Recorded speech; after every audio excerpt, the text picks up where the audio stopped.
si hay algo en este país importante también es el tema del transporte. Y hay cosas positivas que se están haciendo, una licitación reciente para la compra de nuevos buses, pero buses medianos. ¿Por qué buses medianos? ¿Cuántos buses espera comprar o espera licitar don Carlos Sánchez? Bienvenido. Álvaro, buenos días. Un placer siempre estar contigo. Perdón, espero que me estén escuchando bien. Gracias por la oportunidad de compartir, yo diría, buenas noticias. Sí, efectivamente, en este mes de septiembre y octubre vamos a correr una licitación para adquirir hasta 60 buses medianos. Buses medianos los llamamos aquellos que van a estar entre 9 y 10 metros de largo. El bus normal nuestro, el que ven en la calle, el viejito, el naranja, tiene 12 metros. Eso es lo que se llama un bus patrón. Estos buses medianos son más pequeños, ¿no? Y la idea con estos buses es básicamente facilitar la operación en áreas complicadas como el norte de la ciudad, San Miguelito, pero sobre todo comenzar a entrar en las barriadas, comenzar a tratar de llegar más cerca de las habitaciones de las personas en aquellas zonas de la ciudad donde se nos permita, este, porque el tramo más costoso y más inseguro y más difícil es el de las personas llegar de su casa a una estación del metro o llegar a una zona paga o llegar a una parada del metrobús. Ese es el tramo más costoso, el más inseguro, el más difícil de todos. Está en manos de personas y operadores de todo tipo. Y creo que es una misión importante para mi en la ciudad de Panamá, ampliar la cobertura y comenzar a penetrar en las barriadas para llegar más cerca de la habitación de las personas. Y ese es el propósito de esta primera operación, que es una operación que pensamos repetir dentro de las limitaciones presupuestarias todos los años, poco a poco, hasta que podamos tener una flotita de buses medianos importante entrando en las barriadas de las ciudades. Ok, la cobertura en este momento de mi bus, ¿de dónde a dónde abarca y si hay planes de extenderla? Porque todavía estamos viendo buses diablos de todos colores circulando por algunas avenidas. Y digo de todos colores porque veo diablos verdes, diablos blancos, diablos rojos, que todavía están en la calle. Como que es difícil sacarlos de circulación. Bueno, tú lo has dicho, Álvaro, y lo dices mejor que yo, y quizás es más apropiado que tú lo digas a que yo lo diga, por esto de políticamente correcto.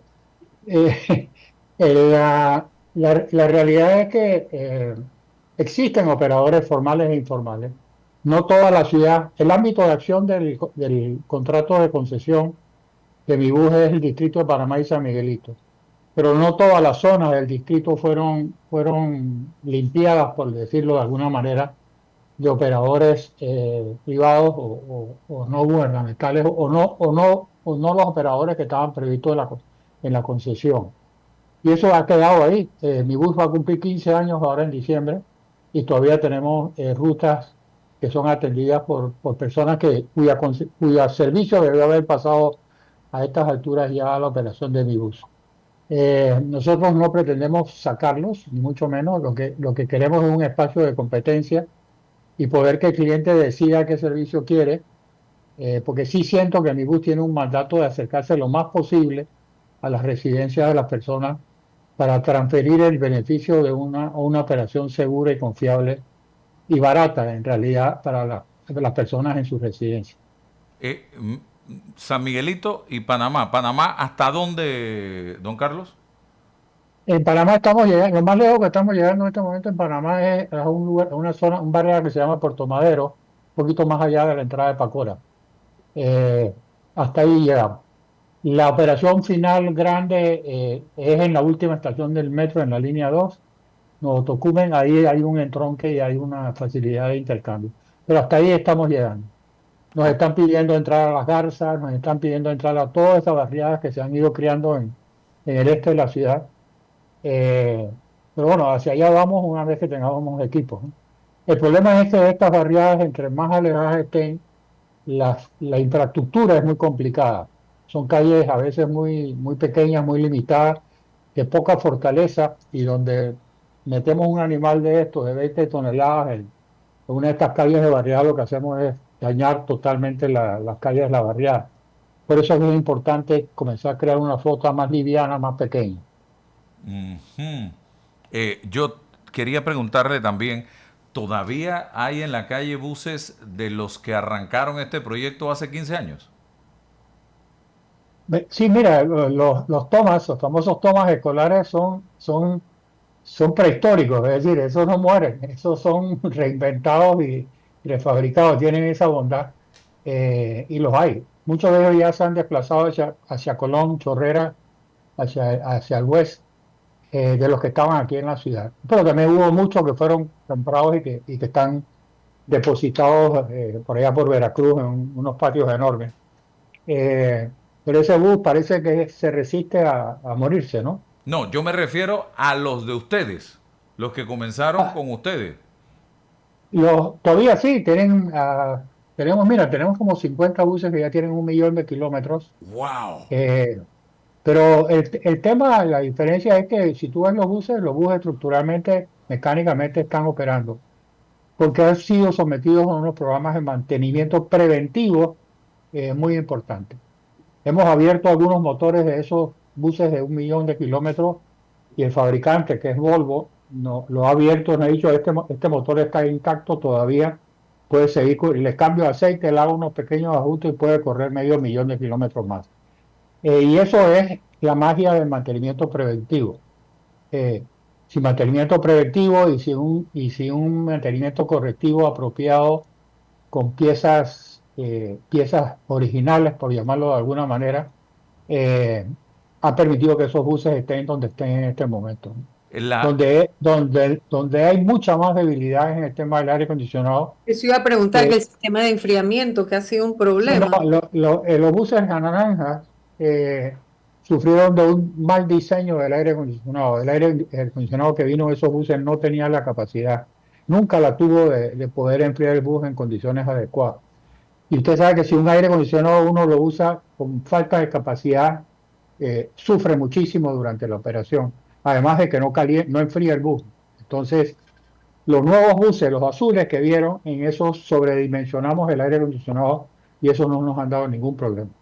¿Cuántos pasajeros están utilizando? ¿Cuál es la estadística si diaria, semanal, mensual, el sistema Mi Bus? Porque ahora tiene el panameño la posibilidad también de usar el metro. Sí, Álvaro, mira, nosotros en este momento, en día hábil, que es quizá la medida, es el día típico máximo. En día hábil nosotros estamos moviendo alrededor de 440.000, 450.000 personas, que es una suma muy similar a la que está moviendo el metro en la línea 1 y línea 2. Es decir, entre los dos estamos tratando de volcar 1 millón de personas en día hábil, día hábil. Eso significa que para nosotros en un mes normal movemos 12 millones de personas sin ninguna dificultad. Y eso es una suma importante, es decir, la operación de servicio público que hacemos en Mi Bus para las ciudades es indispensable, es crítica. Llevar a su trabajo y traer de su trabajo a 450.000 personas todos los días es una tarea monumental, pero sumamente importante y sumamente delicada. Yo tengo dos preguntas. La respuesta a una de las dos no es fácil, o no sé si las dos. La primera, le dieron lo que pidió, o Entonces yo prefiero que Ana Matilde me pregunte, pues. le están dando de presupuesto lo que usted pidió y lo que necesita realmente para brindar un buen servicio el próximo año 2026 con todos esos planes y proyectos que debe tener usted sobre su escritorio, uno. Y lo segundo, ¿es sostenible ese precio del pasaje que viene desde que prácticamente este proyecto comenzó, don Carlos? Bueno, dos preguntas políticamente, y la respuesta siempre es políticamente incorrecta, ¿no? La primera, el presupuesto es insuficiente. Ahora, yo yo soy parte del gobierno, soy parte del Estado, somos funcionarios públicos, aunque mi bus es un híbrido, es una sociedad anónima que se maneja bajo el Código de Trabajo. Pero fíjate que en la particularidad de las operaciones del Estado como Mibus, como el Metro, como Tocume, que somos sociedades anónimas que operamos bajo el ámbito del Código de Trabajo, nosotros tenemos una dualidad que es muy delicada, que no solo somos empleados sujetos al Código de Trabajo, sino que además somos funcionarios públicos porque manejamos fondos del Estado. Y eso nos hace diferente y hace un rol un poco más difícil que el funcionario público solo, porque el funcionario público solo no está bajo el paraguas del Código de Trabajo. Entonces, esa dualidad de rol que tenemos nosotros los que estamos en las empresas públicas hace muy difícil muchísimas cosas. Es decir, la operación de presupuesto es complicada.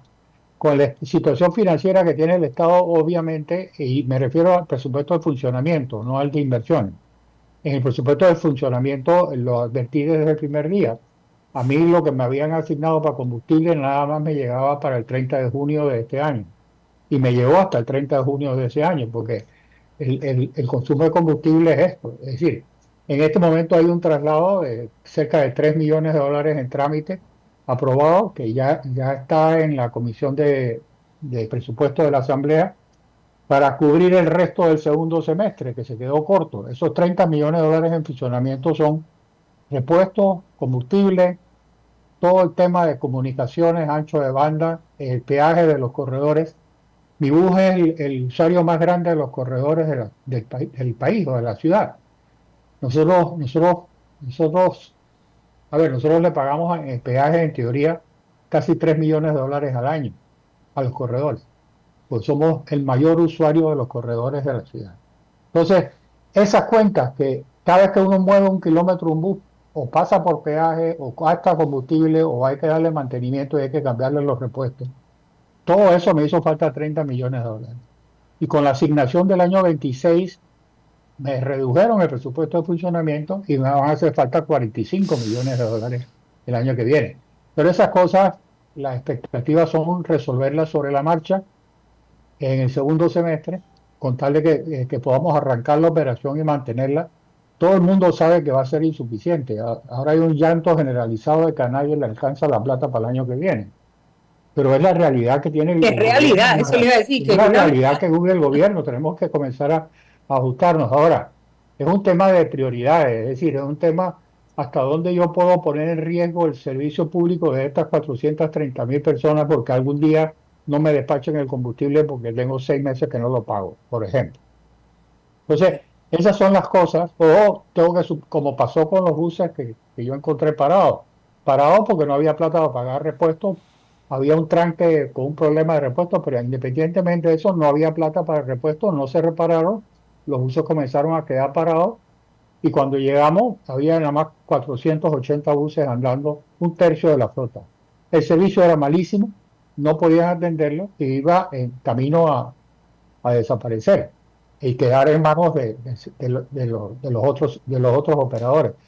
Pero bueno, pero esa es la realidad, yo la entiendo. Don Carlos, y eso, don Carlos, una pregunta. El problema de frecuencia que se queja tanto la población, ¿era un tema relacionado con la cantidad, el porcentaje de buses que estaban fuera de circulación?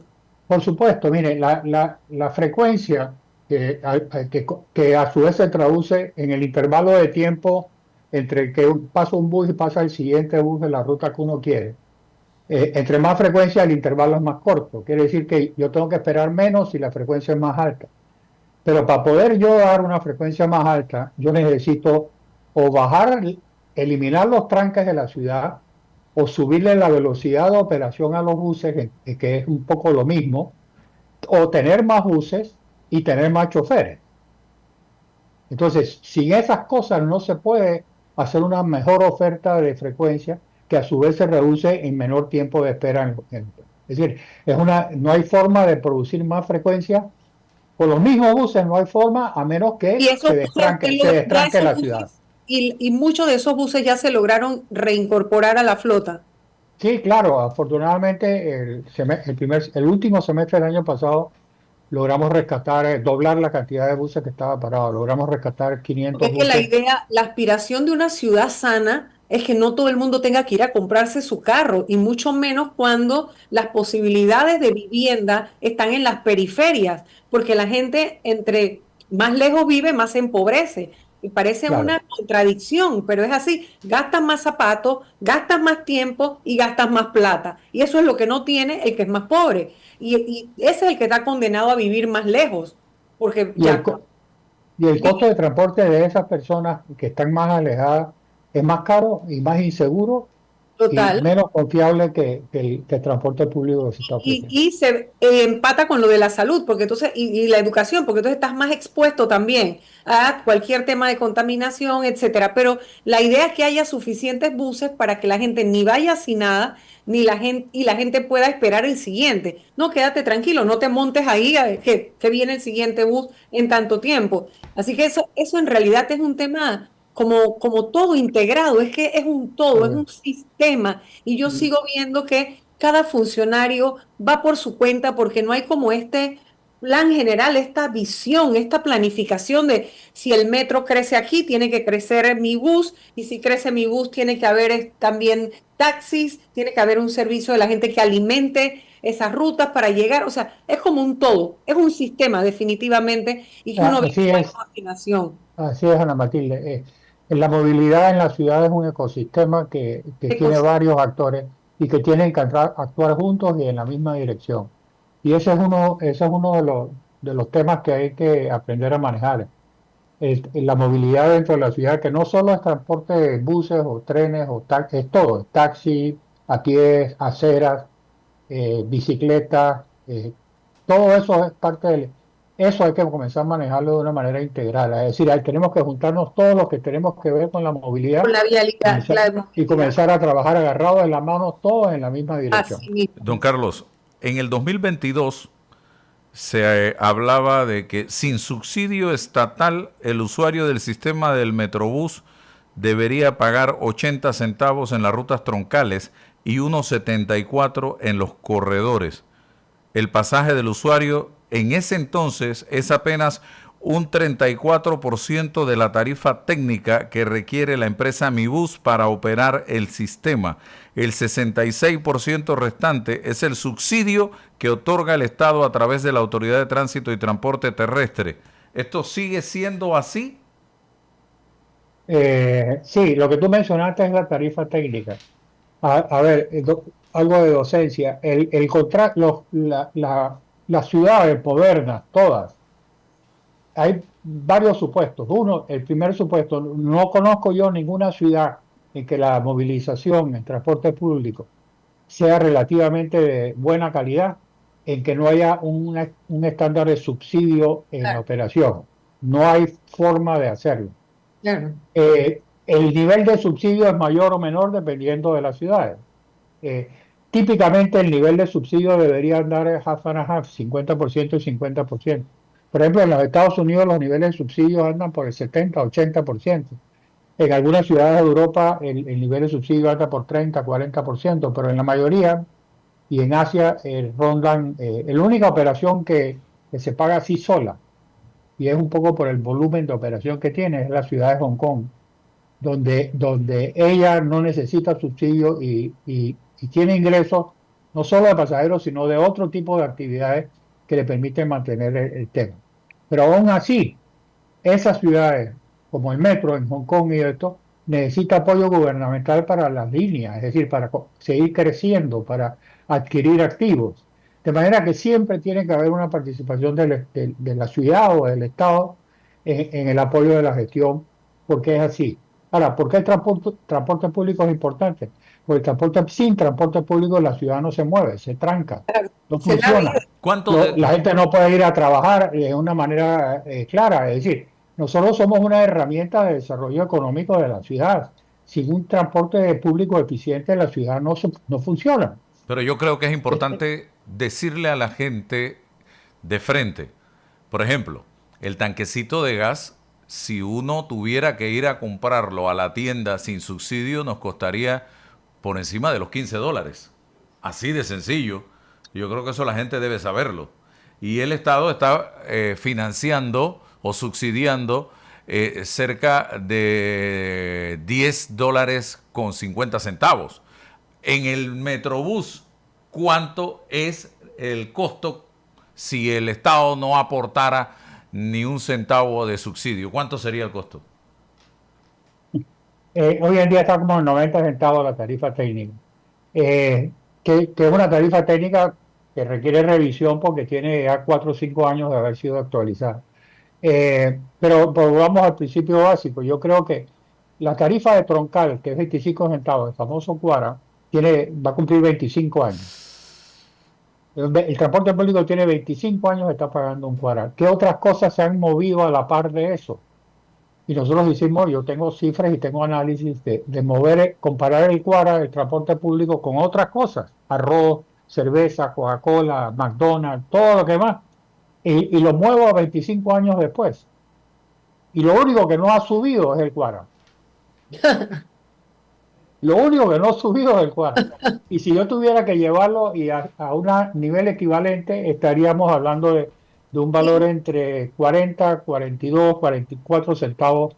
Debería ser el ajuste automático simplemente porque ha pasado 25 años entre una cosa y la otra. Progresivamente yo creo, Álvaro y don Carlos, que la gente lo entendería si no hubiera corrupción, porque el factor de la corrupción y la prestación de un servicio deficiente hace que el ciudadano no comprenda por qué tiene que meterse la mano en el bolsillo.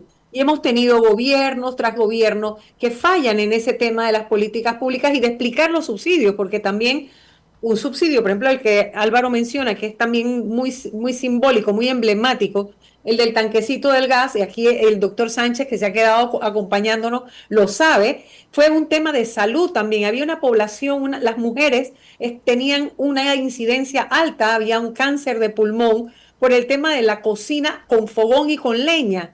El tanque de gas vino para paliar atender una situación sanitaria también, de comprensión de una realidad de la mujer rural y de la mujer que cocinaba sin ese tanquecito.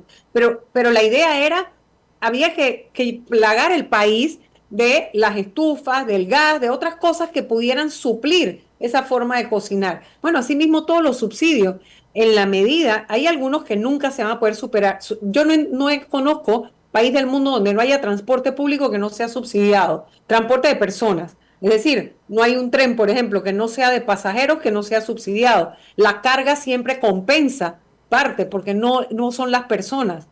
Pero en la medida que el ciudadano observa que las calles están mejor, que la frecuencia mejora, que las condiciones en el bus, que el trato que reciben, que todo eso va mejorando, la gente comprende, señores, ha pasado el tiempo y esto hay que ponerle 5 centavos, 10 centavos, o sea, es así. Todo depende de cómo la gente ve que se le devuelve, o sea, el retorno en calidad de la prestación del servicio. Así es, completamente de acuerdo, Ana. Pero bueno, pues yo creo que no es el momento apropiado. No, claro. Y esas son decisiones, lamentablemente son decisiones políticas. Debería haber un plan automático de ajuste para ciertas cosas de manera que no se convierta en una decisión política y no haya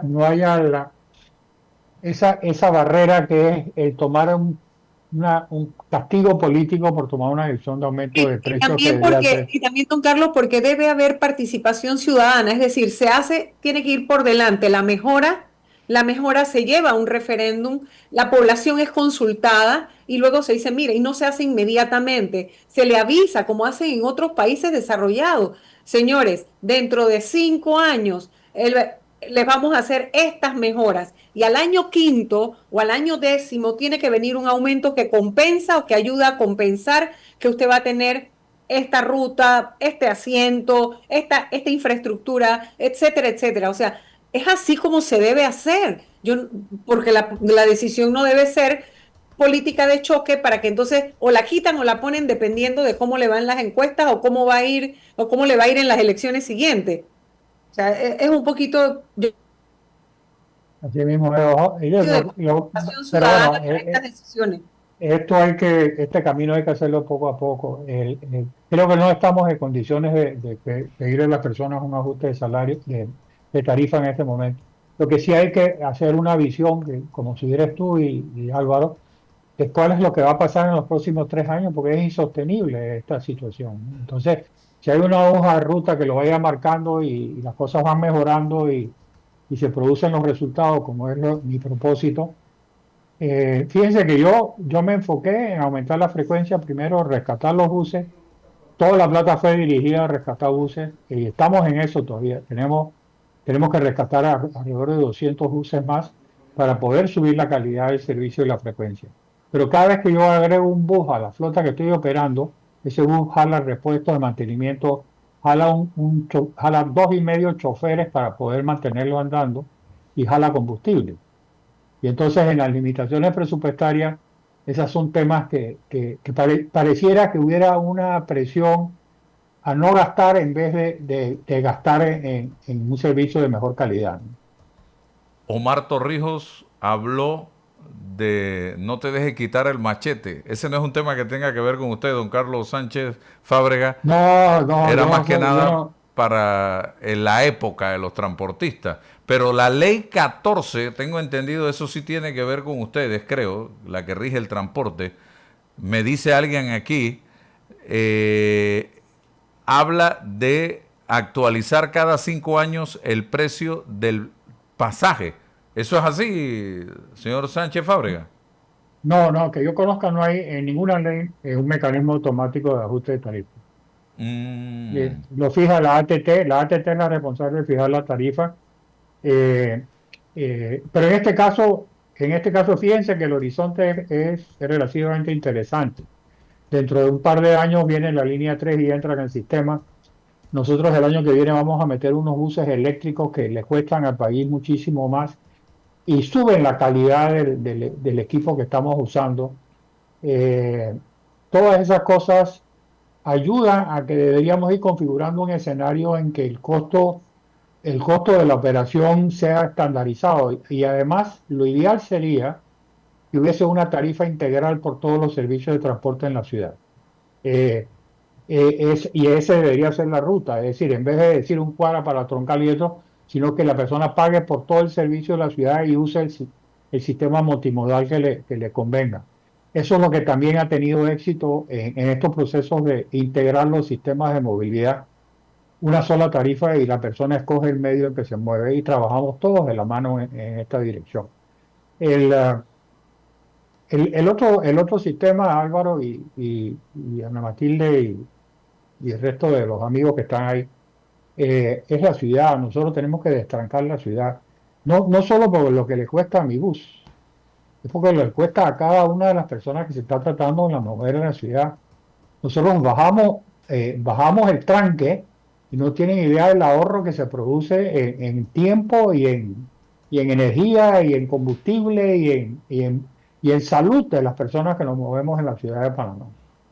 Creo que el romper el tranque y facilitar la movilidad debería ser una agenda intensa de parte del ecosistema de la ciudad de Panamá. Eso, y que debería haber medidas que son sistémicas, pero usted ve que hay calles, la reducción de la vialidad es una cosa espantosa. Aquí, este es el único país que yo creo que crecen las vías con pintura, pues salen a pintar la raya blanca para hacer el carril siguiente. O sea, esto no puede, que ¿en qué cabeza cabe eso? Entonces se les ocurre hacer mini parquecitos y yo sé que me van a caer encima todos los de la arborización y demás, pero no puede ser posible que ahí nadie va a ir a sentarse a pleno sol, ni en medio de tanta carro que pasa para contaminarte con la polución. O sea, creo que a veces está también mal pensado. Una calle amplia y simplemente inventan algo para reducir esa vialidad.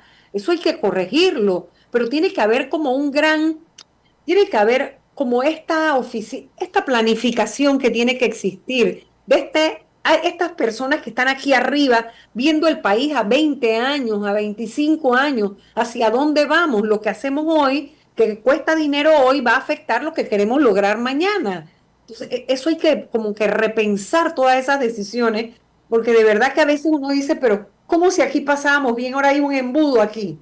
Ahora por ahí hay uno, por Caledonia. Antes pasaban 3, 4 carros a la vez, y ahora resulta que nada más pasa uno. Ahora, No, traten de ir al norte de la ciudad, vayan a la Cabima para que vean la tarde que Yo viajo lo para que donde se, mis padres, para allá, para camino a Milla 8, hacia hacia San Miguelito, hacia las cumbres, Villa Zaita. Bueno, ahora está por la construcción también del metro, ¿no? Eso uno lo entiende, algo que se ha demorado un poco, no sé si también es por presupuesto, etcétera. Pero uno dice, Dios mío, ¿cuándo uno quisiera poder salir en metro, pero el metro no va a todos lados? O sea, no se ha concebido todavía la línea que abordaría la tumba muerto, o sea, la Ricardo J. Alfaro, o sea que tú cuando vas a hacer sí, diligencia, pero yo ya la puedo mover, Ana Matilde. Tengo muy buena frecuencia en la tumba muerto. está muy bien, Bien. el problema es que aquí hay que andar en bota para los charcos, porque también el otro problema son las calles y que las aceras, o sea, cada vez se inventan mayor diferencia entre donde el bus para, y esto se lo digo con conocimiento de causa porque yo Sí. monto bus y metro, y la diferencia entre la acera y el bus es tal que yo me he doblado el pie. ¿Será que miran? Bueno, es que ella es torpe. Bueno, no sé, si a lo mejor todo el que usa lentes como yo, a veces tú no ves bien el desnivel, pero es Ujú. que también hay una diferencia muy grande. No está como concebida para que el bus llegue a donde tiene que llegar y tú quedes al ras con la acera, ¿no? Las paradas y las aceras, por ejemplo, son responsabilidad municipales. eh, para que entiendan. Es decir, si yo tengo un problema en una acera o una bajada en una parada, yo tengo que acercarme al municipio y eventualmente a la junta comunal de esa zona. No tengo capacidad, no hay un mecanismo. Oye, está bien, Entonces, tiene que ser así, tengo pero que, como ellos, en vez de estar taquillando, lo que tienen es que ir a ver qué es lo que se necesita para Así que la es. gente ponga el pie y no le caiga entre la calle y la acera porque te doblas el Esa es pie. la palabra clave, taquillando. La no, pero distancia es muy amplia. No, ya me van a meter a mí en un tema No, no, no, eso político. no ese lo ha es un dicho usted, pedo, eso lo Carlos. decimos Ese nosotros, no usted es no un se pedo, preocupe. Carlos. Ese somos nosotros que estamos en Pachi, la ayúdame, Pachi, ayúdame. No, me quieren- Uno está en la calle, la gente le habla a uno y uno lo vive. Si yo, a mí me ha pasado, la distancia es mucha como para estirar el pie y saltar, porque a veces también cuando te pones creativo y crees que todavía estás joven, quieres tirar el pie y saltar y te puedes caer, que es peor. Pero entonces te queda el pie entre la acera Sí, y la calle. pero la falta de una integración adecuada, por ejemplo, yo trasladarle un problema a una parada al municipio significa que el municipio tiene que hacer una gestión de su propio presupuesto, es decir, no hay un mecanismo automático que Automático, integre yo y estoy claro. resuelva, sino son dos o tres peleas que se abren al mismo tiempo simultáneamente. No, sí, y lo que dice Ana Matilde, lo digo yo, no lo dice don Carlos ni Pachi, hemos dejado de tener políticos para ahora entrar en el escenario de los taquilleros, porque hay mucha gente taquillando y no trabajando. Y la función del político es transformar las condiciones de vida para mejor del ciudadano. Ahí don Pachi va a salir va a salir a rescate. Oiga, ¿puedo intervenir? Sí, claro. Gracias. Yo quería hacerle una pregunta y entiendo a la Matilde perfectamente bien porque eso lo vivimos a diario. Cuando yo era residente de neurocirugía, yo vivía aquí al lado, en Villa Cáceres, y a mí me tomaba ir de Villa Cáceres al complejo, que era donde yo estaba haciendo mi residencia, me tomaba 10 minutos en carro. Y me acuerdo que cuando se hizo la tumba muerto, no había, no había ningún semáforo. Entonces, hoy día yo vivo un poquito más acá, vivo donde estaba antes el club de montaña, y a mí me toma ir de aquí al Punta Pacífica, al hospital, me toma cerca de 42, 45 minutos. Y el don Carlos ha dicho algo que me llamó poderosamente la atención y que yo creo que es estructural, que hay que solucionar el tranque. Y cuando yo escucho a los planificadores, arquitectos, que dicen que no hay que hacer más calles, ¿verdad? Yo me quedo pensando cómo vamos a solucionar ese tranque, porque no es justo, ¿verdad? Como lo dice don Carlos, no es justo que uno pierda por 6, 8 kilómetros aquí en la ciudad, tú pierdas a veces hasta una hora, casi una hora de... Eso es gasolina, eso es de salud, eso es desgaste del medio de transporte. ¿Usted cree, don Carlos, que no es necesario hacer buscar una estrategia de ampliar las calles? Yo no creo en eso y quizás vamos a tener que llegar a eso algún día, porque esto está creciendo demasiado, el parque automovilístico. Vamos a tener que llegar a, como hacen otras ciudades, de que unos viajan sí, un día otros viajan el otro día, que si la placa para, la placa no. Eso para mí entorpece la economía. Ustedes no quieren un carro que se debe buscar una forma de ampliar la posibilidad de moverse aquí en la ciudad de capital. Sí, sí, por supuesto. A ver, hay paquetes de medidas que se pueden ir tomando. Hay un primer nivel que es muy fácil, que es el manejar semáforos inteligentes, por ejemplo, ordenar los giros a la derecha y a la izquierda en la calle.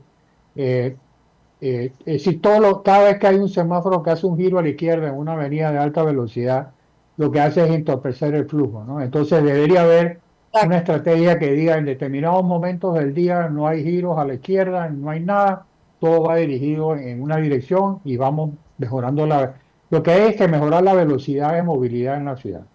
Es decir, hay una serie de paquetes de medidas, don Pachi, que se pueden ir adoptando que no requieren grandes cosas, sino nada más es un poco de tecnología, cámaras, multas, la gente, la conducta irresponsable de muchas personas manejando, creando desorden, eso atrasa, eso crea tranque.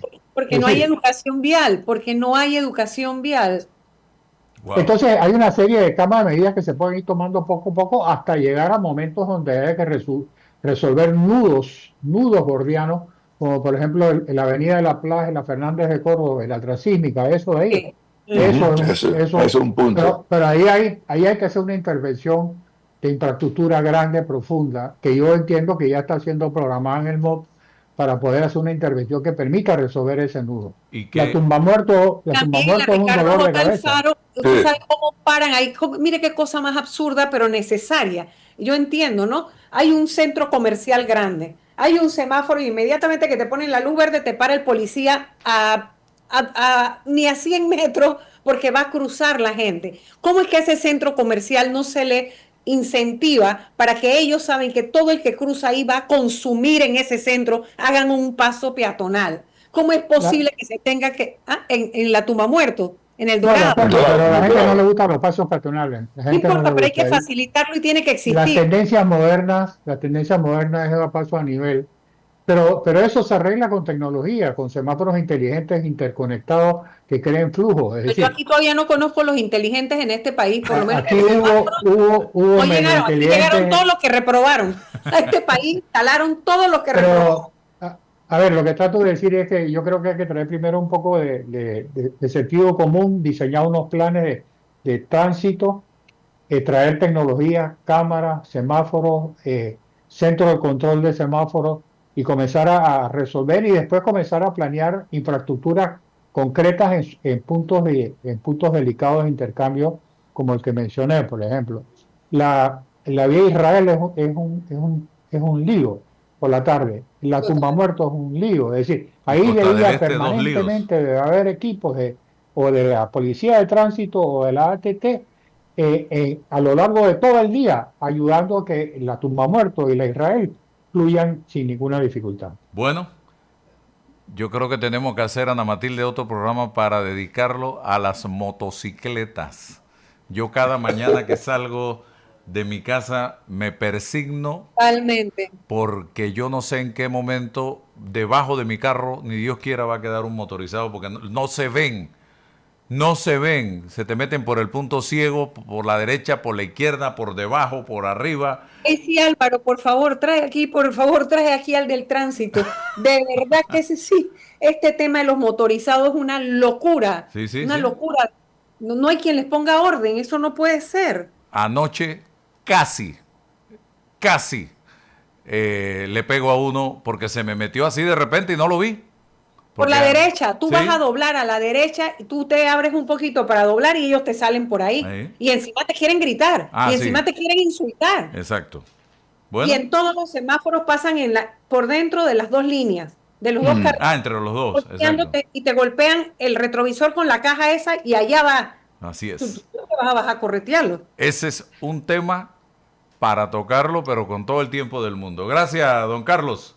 Qué bueno A la conversar orden, con gracias usted. a ustedes, gracias a ustedes. Y gracias a ti, Álvaro, siempre dame el espacio de poder Hacer hacer docencia. algo de docencia y tratar de